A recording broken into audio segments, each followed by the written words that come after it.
All right, welcome to Tips for Tuesday. This week we're going to cover how to improve your squat through improving your ankle range of motion. So just by doing a few simple things, improving your ankle range of motion will help you get into a deeper, better, more functional squat that has proper anatomical alignment. All right, so a couple of things that we want to go over. Why do we want to improve ankle range of motion? First of all, we're going to say that anything less than 30 degrees of ankle dorsiflexion, we're going to call dysfunctional. All right, so you want to have minimum at least 30 degrees ankle dorsiflexion. And what do we mean by dorsiflexion? Dorsiflexion is if I'm lying on my back, okay, again, excuse the crude drawing, all right, but you're bringing your toes to your face. That's basically dorsiflexion. Plantar flexion is bringing your toes down, all right? So got an anatomical model here. The yellow band here is my makeshift calf muscle. All right, we're just going to call this one giant calf muscle. So this would be neutral. There's dorsiflexion. All right, this is approximately 30 degrees here. This is plantar flexion, going toes all the way down. All right, so that is the ankle range of motion that we're looking for in the joint.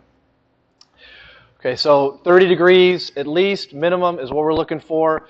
Folks that cannot reach 30 degrees, we're going to show you how to test it at home so you can be able to do it for yourselves and figure out where we're at in this range of motion here. What are some reasons why we might not be able to make 30 degrees? One, previous ankle injury. So if you sprained your ankle previously, you might see some tightness in your calves that you were never able to regain. Also, studies show that once you sprain your ankle, you have an 85% chance of spraining your ankle again, so recurrence of ankle sprains over and over and over. The more ankle sprains that you have, the more range of motion you're probably going to lose. Another one, too, that people don't think about is sleeping. All right, when you're laying in bed sleeping, you're laying in a relaxed plantar flex position. So I'll give you kind of a demo here with my calf. The whole point of this calf muscle model was to show you that. So if I'm laying, my toes are pointed down, plantar flexion, and you can see the band is relatively relaxed and loose. All right, so let's say you sleep for somewhere between 6 and 8 hours. So for 6 and 8 hours, you're in this position, and then you wake up and stand up out of bed, and you go into this position right here, and you can see what happens to the band. The band immediately goes taut. Okay, so you were in a relaxed position the whole time. Your calf muscles are kind of settling into that position, and then you get into this position here and really put a lot of stretch on those muscles. So a lot of people have trouble getting back into this range of motion and reacquiring that at least 30 degrees of range. All right, so those are some causes there. There's some other causes out there as well too, but those are just the two main ones that I think we'll see in here.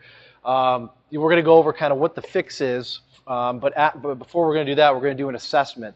So we always want to say, we always say in the clinical setting, assess, don't guess. So we're going to have Maggie step in here, and she's going to show us a few different ways that you guys at home can assess your ankle range of motion.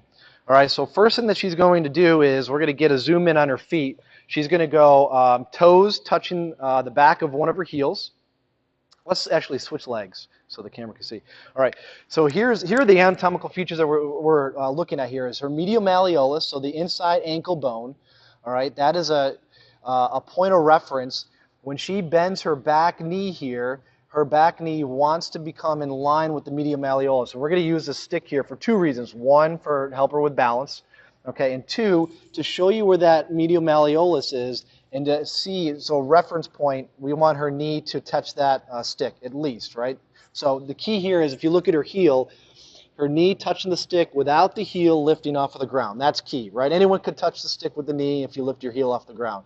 All right, but true ankle range of motion occurs when your foot is in a complete closed chain position, meaning in contact with the ground.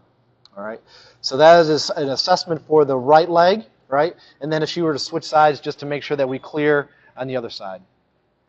Okay, so she's going to do it over here. She's going to clear the left leg, okay? And we see that she's equal bilateral. So she has at least 30 degrees range of motion bilaterally, okay? All right, so that's one way. Okay, the other way is, let's have that phone.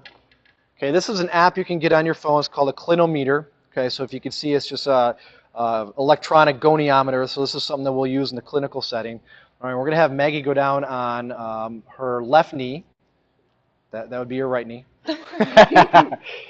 Okay, so right knee, and we're looking for here is 90 degrees in the hip and 90 degrees in the knee. Okay, and then we're going to take our clinometer, and we're going to place it right on her shin bone, her tibia. All right, and then go back. And we're going to zero it out. Go back a little more. Okay, right about there is good. Now what she's going to do here is lunge forward without the heel coming off of the ground, and we're going to look at the number here, and in this position we want somewhere between 35 and 40 degrees, all right, and she's about 38 degrees of ankle dorsiflexion there without the heel coming off the ground, and then come on back. So that's a good clearing test for her in this position as well too, and then of course we would test the other side, just to, we don't have to do it now, but just to make sure that both sides are equal and bilateral. All right, so clearing one side is not good enough. We've got to make sure we do both sides. All right, okay, thank you. Okay, another thing we could do is we're going to have her go up against the wall here, one leg, toe up against the wall. And again, we're going to have the back toes against the front heel. All right, and then from this position, we're just going to ask her, and this knee here can bend as well too. We're going to ask her to touch the wall with her left knee. So go ahead and do that. And again, without the heel coming off the floor. So go ahead and do it again. All right, now, easy, right? Now she's going to keep moving back about an inch, so we're going to move back about an inch. Okay, same thing. Go ahead and do it, right? And what she does here is she keeps moving back and testing that until she can no longer touch the wall with her knee without the heel coming off the ground. Okay, let's just say, for sake of today, that that's her end range. That's as far as she has. We'll make a mark here. Okay, and then we're going to do her other foot. So we're going to take her right foot, put it up against the wall. Okay, and same thing. Touch the knee on the wall. She keeps moving back. Okay, let's just say that's her end range. Okay, go back to where you were. You're right here.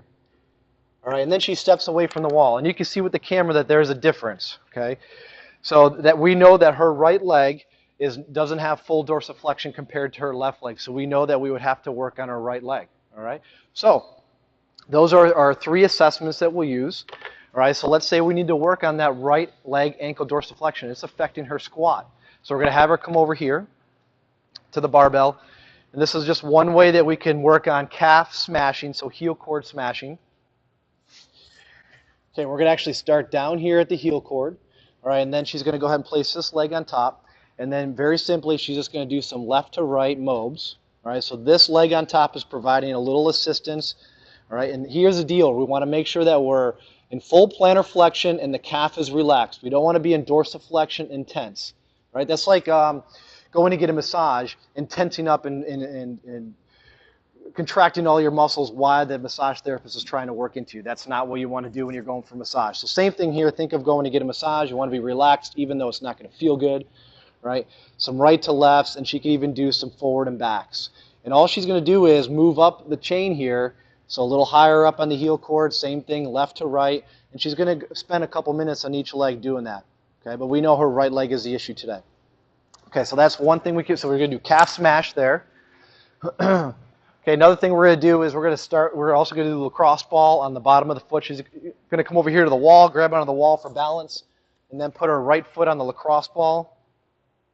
This is called smashing out the plantar fascia. So you can get a little dirty with that by using a golf ball too. That hurts just a little extra.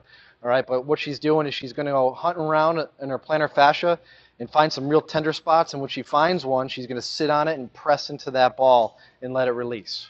All right, so that's releasing the plantar fascia. All right, so two things right there in terms of releasing some soft tissue restrictions. So plantar fascia, heel cord, and then moving up the calf. All right, and then stretching-wise, we're going to have her stay at the wall here, and we're going to go toes up against the wall. So just like this guy here, remember that one I showed you? Okay.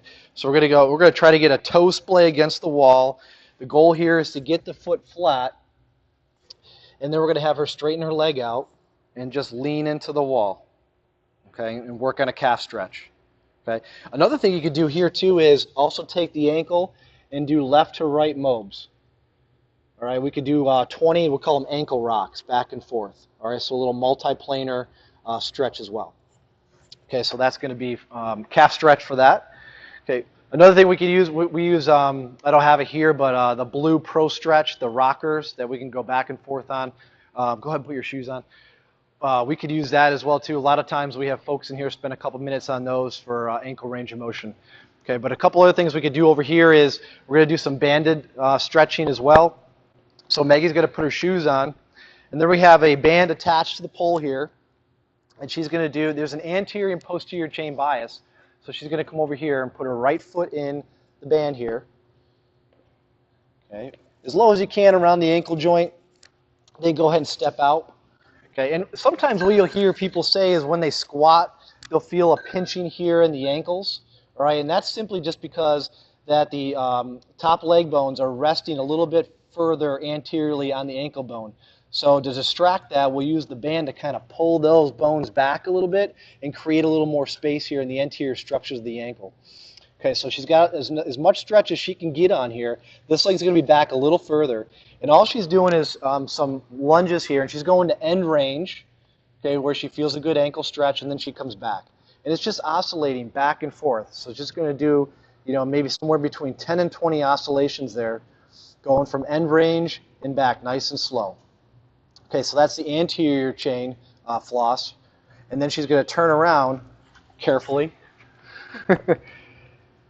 And she's going to do a posterior, like a heel cord type of floss. So same thing, all right, but now we're just flossing that heel cord back here. So she's going to do 10 to 20 oscillations doing that, okay? All right, now if you want to take that a step further, she's going to turn back around. And we're going to add a plate to that mix. So now we're going to add a little more dorsiflexion. We're going to get her whole forefoot here up on the plate.